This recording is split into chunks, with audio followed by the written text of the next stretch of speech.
नमस्कार दोस्तों, मैं आपके साथ होरेसस। आज मैं आपके नया टॉपिक लेकर आया हूँ जो है अनुपात एवं समानुपात। अनुपात एवं समानुपात। देखिए, आपके एग्जाम में बहुत ही आने वाला टॉपिक है ये, जो आईटीआई फिटर या इलेक्ट्रीशियन या ऑल ट्रेड्स के लिए बहुत ही महत्वपूर्ण टॉपिक है, जिसमें हम आपके लिए एक बेसिक तरीके से बताएंगे जिससे कि आप अपने एग्जाम में आसानी से क्वेश्चन बना सकते हो। तो आइए हम देखते हैं समय न गवाते हुए। देखिए, अनुपात क्या होता है। अनुपात क्या होता है? दो संख्याओं के बीच तुलना करना, दो आदमियों के बीच तुलना करना, दो संख्याओं के बीच तुलना करना। आपके पास दो वस्तु हैं, उनके बीच तुलना करनी है, कौन सी अधिक है और कौन सी कम है। ठीक, जैसे आपका ये होता है अनुपात, जिसे हम बोलते हैं क्या?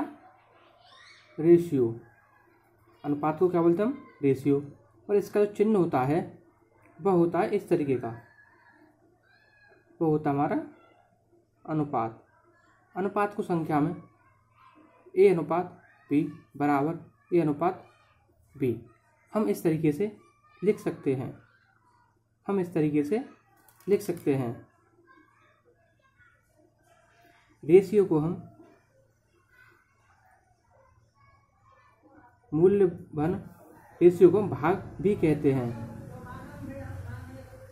रेशियो को हम भाग के रूप में भी लिख लेते हैं। जैसे आप देख पा रहे हो, ये आपका ए बट्टे बी, तो ये हमारा क्या है? भाग के रूप में है, और ये हमारा क्या है? एक अनुपात के रूप में है।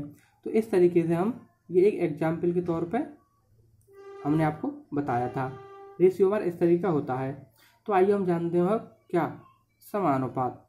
समानुपात हमारा क्या होता है?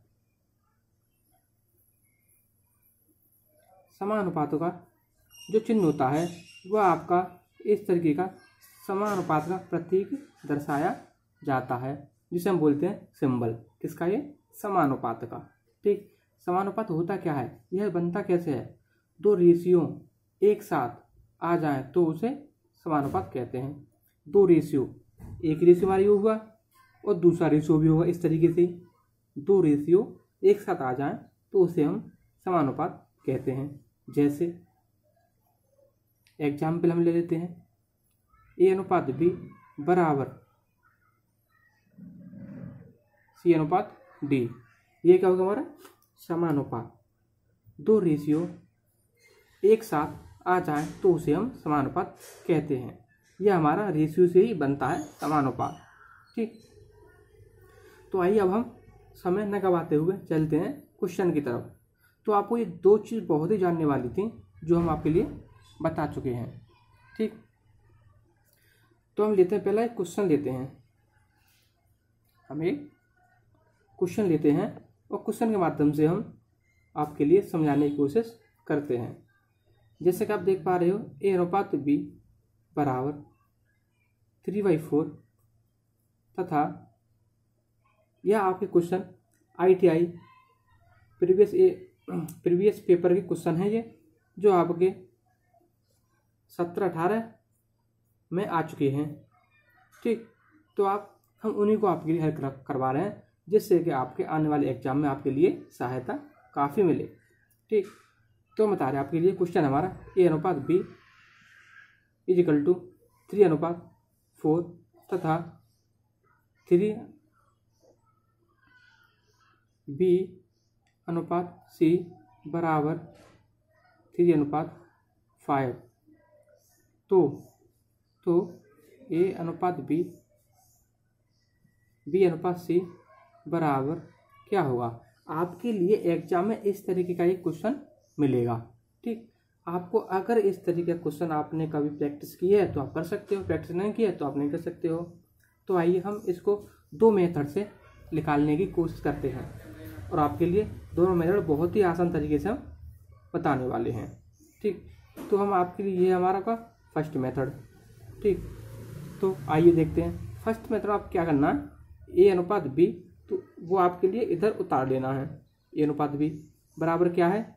3/4। और दूसरा क्या है? वी अनुपात सी इजिकल टू 3/3:5। तो इनको कोष्टकों में बंद कर लेना है। ठीक, आपको आसान तरीका से बता रहे हैं हम, आप इसको फोकस करके बस देखिएगा, समझिएगा। अब इसमें क्या है, A/B, B/C। यहाँ पर B इसमें कॉमन आ रहा है, लेकिन B की संख्या जो है 4 है और B की संख्या यहाँ पर 3 है, तो ये दोनों अलग है। तो हमें B की संख्या समान करने के लिए कुछ इसमें करना पड़ेगा। वो क्या है कि यहाँ पर हम गुणा करते हैं दोनों में किसी संख्या से। वह संख्या कौन सी है और कहाँ से लेके आओगे, वह आपको कहीं से नहीं लेके आनी, इसी में से ही देखनी है। ठीक, जैसे आप देख पा रहे हो, यह B का 4 है, यहाँ B का 3 है, तो इस B को इससे गुणा कर देंगे और इस वाले B को इसके गुणा कर दोनों अपोजिट से। ये कितना है यहाँ पर 3। ठीक, तो चाहिए हम गुणा इसकी करते हैं। यह हुआ 9 अनुपात, यह हुआ हमारा 12। उससे में इसी तरीके से हम इस वाले में करते हैं। ये हुआ हमारा 12, ये हुआ हमारा 20। तो आप देख पा रहे हो आपका क्वेश्चन में क्या पूछ रहा था, A/B/C क्या होगा। तो हम देखते हैं A/B/C हमारा अब क्या आएगा। तो देखिए इसमें A की वैल्यू क्या है, A की वैल्यू हमारी A है 9 है, और B की वैल्यू हमारी इसमें 12 है, B की वैल्यू इसमें 12 है, C की वैल्यू इसमें 20 है। तो आइए हम जो समान संख्या है उसको हम सिर्फ एक बार लिखते हैं। जैसे कि आप देख पा रहे 9, तो ये हमारी कितनी हुई है, A की वैल्यू 9 अनुपात B की वैल्यू क्या है हमारी 12 है, C की वैल्यू क्या है हमारी 20। तो यह आपका आंसर हो गया। यह था आपका फर्स्ट मेथड। तो आइए हम देखते हैं उसका सेकंड मेथड। सेकंड मेथड में क्या है, वह इससे भी आसान है, तो आइए हम देखते हैं। सेकंड मेथड में आपको कुछ नहीं करना है, थोड़ा सा समझना है बस। A/B/C ये आपके लिए दे रखा है, जो आप आसानी से उतार सकते हो। जैसे कि आप देख पा रहे हो, A का क्या है, A की वैल्यू 3 है, B की वैल्यू 4 है, B की वैल्यू 3 है, C की वैल्यू 5 है। आपको इससे कुछ मतलब नहीं है, इस वैल्यू का भूल जाएंगे। ठीक, क्वेश्चन में ओनली इस पर ध्यान दोगे, या दोनों में से आप कोई भी जानते हो इस पर ध्यान दोगे। तो आइए हम इस चीज़ को लिए आसानी से देखते हैं। 3 की वैल्यू क्या हमारी, A की वैल्यू हमारी 3, B की वैल्यू हमारी 4, और यहाँ B की वैल्यू क्या हमारी 3। तो आपको C के नीचे नहीं लेना है, या आपके लिए C के नीचे नहीं लेना, ओनली B के नीचे लेना है। क्या 3/5। ठीक, C की वैल्यू इसमें 5 है, तो C के नीचे लेना है।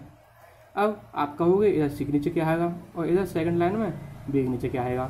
तो आइए हम देखते हैं, वह 3 के बगल में खाली है तो हम 3 ले लेते हैं, और यह हमारे 4 के बगल में खाली है तो इसे हम 4 ले लेते हैं।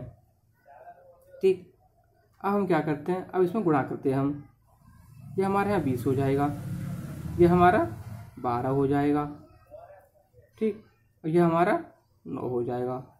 तो आप बताइए इसमें और इसमें कुछ अंतर है क्या, दोनों का आंसर सेम आया है, मेथड दोनों का अलग था। तो आइए हमारा क्वेश्चन होता है कंप्लीट। अब हम नेक्स्ट क्वेश्चन की ओर चलते हैं। दूसरा हम क्वेश्चन लेते हैं, वह हमारा इस तरीके से है, A/B बराबर 3/2 तथा B/C बराबर 7/4। तो A/B/C बराबर क्या होगा। ठीक, जैसा कि आप देख पा रहे हो, तो देखिए हमने आपको 2 मेथड बताए थे। आप दोनों मेथडों से इसको आसानी से हल कर सकते हो। एक मेथड से हम हल करते हैं और दूसरे मेथड से आप हल करोगे। तो हम सिर्फ आसानी वाले मेथड से हल करेंगे, इस वाले मेथड से आप हल कर देखोगे। तो आइए, अगर फिर भी आपको मैं दोनों मेथड में से कोई सा मेथड पसंद नहीं आया है तो एक बार वीडियो को बैक करिएगा और आसानी से सीखने की कोशिश करिएगा। तो आइए हम देखते हैं कि A/B/C। तो हमने बताया आपके लिए ए की वैल्यू 3 है, बी की वैल्यू 2 है, बी की वैल्यू 7 है और सी की वैल्यू 4 है। तो ए की वैल्यू हमारी 3 है और बी की वैल्यू हमारी 2 है। ठीक, अब हम आते हैं बी की वैल्यू हमारी 7 है जो हमें बी के नीचे रखनी है, नहीं लाइन से। तो आइए सी की वैल्यू हमारी 4 है तो सी की वैल्यू यहाँ रखनी है। और हमने आपसे कहा था 2 के बगल में खाली है तो यहाँ पर हमें 2 रखना है, और ये पी के बगल में खाली है तो यहाँ पर 7 रखना है। तो आइए, ये हमारा 8 होता है, ये हमारा 14 होता है, ये हमारा 21 होता है। तो हमारा जो आंसर होगा वो हमारा यही हो जाएगा। और सेकंड मेथड से, फर्स्ट मेथड से आप करके ट्राई करोगे। ठीक, तो आइए हम अब अगले क्वेश्चन की ओर चलते हैं। जैसा कि आप देख पा रहे हो, हम अगले क्वेश्चन की ओर चलते हैं। तो अगला हमारा क्वेश्चन है A is equal to B का, A is equal to B का 3/4 comma V is equal to C का, V is equal to C का 2/3। तो ए अनुपात बी अनुपात सी क्या होगा। क्वेश्चन थोड़ा चेंज है, पूछ उसी तरीके से रहा है। किस तरीके से? जिस तरीके से हमने 2 क्वेश्चन किए थे। क्वेश्चन बहुत आसान है, देखने में आप घबराएं नहीं। तो देखिए, इन्हीं क्वेश्चनों को हमने आपसे पहले ही बताया था। अनुपातों में हम 2 चर वाली संख्या को भाग में भी ले लेते हैं, अनुपात वाली संख्या को भाग में लेते हैं। जैसे ए ये हमारे इक्वल टू है तो हमारे डिवाइड भाग में आएगा तो बी हो जाएगा, इज इक्वल टू 3/4। और इसी को हम ए की वैल्यू 3 है, बी की वैल्यू 4 है। जैसे ए अनुपात बी हमने आपसे पहले ही बताया था। इस तरीके से हम इसको लिख सकते हैं। इस वाली संख्या को हम इस तरीके से लिख सकते हैं जो हम आपके लिए ऊपर बता चुके हैं। वो हम कहाँ बता चुके हैं? वो हम यहाँ बता चुके हैं अनुपात वाली संख्या को। तो आप इस चीज़ को रिपीट कर सकते हो। ठीक, तो इज इक्वल टू 3/4 हो गया हमारा ये। ठीक, अब चलते हैं वी की तरफ। वी इक्वल टू सी का 3/2। तो V by C equal to 2/3। ठीक, तो आइए सेम इसी तरीके से हम इसको भी उतार लेते हैं। V C equal to 2/3। ठीक, अब हमसे क्या पूछा गया है? अब ये संख्या हमारी कहाँ तक बन गई? ये संख्या हमारी सभी A B B C same बन गई, ए बी और ये बी सी। तो आप इस मेथड से कर सकते हो, इस मेथड से कर सकते हो। तो आइए हम चलते हैं आसान वाले मेथड की तरफ। तो हम देखिए ए अनुपात बी अनुपात सी लेते हैं। तो ए की वैल्यू हमारी क्या है? 3। तो हमने ए की वैल्यू 3 ली। बी की वैल्यू क्या हमारी की? 4। बी की वैल्यू हमने 4 ली। सी की वैल्यू यहाँ 3 रखी। फिर देखा है वी की वैल्यू क्या हमारी 2 और सी की वैल्यू क्या हमारी 3।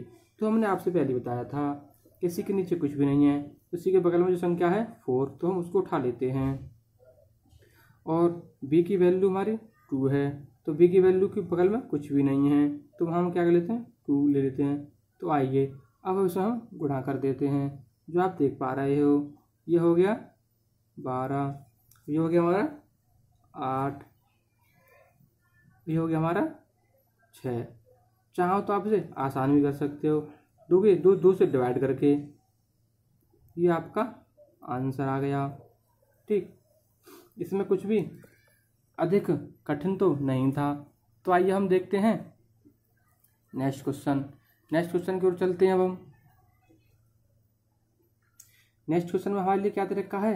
हमारे लिए देखा 3a is equal to 4b is equal to 5c। तो a b c बराबर क्या होगा? यह क्वेश्चन है। यह क्वेश्चन पिछली बार एग्जाम में आ चुका है। फिटर के में भी आया था ये, और इलेक्ट्रीशियन के में भी आया था। अगर आपसे आता है तो आप इसे कर पाओगे आसानी से, अन्यथा आप इसे छोड़ के आ जाओगे या गलत ऑब्जेक्टिव लगा करके आओगे। तो आइए हम देखते हैं इसमें आपको क्या करना है। कुछ नहीं करना है, ये सब क्वेश्चन है। तो इसमें क्या करना है? ए अनुपात बी अनुपात सी, इस तरीके से आप लिख लोगे। जिस संख्या का आंसर, जिस संख्या के नीचे संख्या लिखनी है उस संख्या को आप दबा लोगे। इस तरीके से दबा लिया आपने, तो बच्चा क्या हमारा बी और सी के पास में क्या है 5 4। तो आइए हम इस तरीके से 5 4 को हम इसे 5 4 को हम इसे समय लिख लेते हैं। 5 चौको हमारा 20, हमने 20 लिख लिया अनुपात। अब हम बी की वैल्यू, बी के नीचे वैल्यू लिखनी है, तो हम बी वाली संख्या को दबा लेते हैं। हम फिर क्या करते हैं, बी वाली संख्या को दबा लेते हैं, तो ये हो जाएगा हमारा 5 × 15, ठीक। और सी की वाली संख्या को लिख लेते हैं हम, सी वाली को हम दबा लेते हैं, तो हम कितना लिखते हैं हम 12, ठीक। तो इस तरीके से हमारा ये होता है आंसर, ठीक। इस तरीके से दोस्तों हमने कुछ आपके लिए अनुपात एवं समानुपात में कुछ क्वेश्चन करवाए थे, जो आपके लिए समझ में आए होंगे, ठीक। आशा करते हैं हम आपसे नेक्स्ट वीडियो मिलते हैं सेम समय पर। ओके दोस्तों, थैंक यू।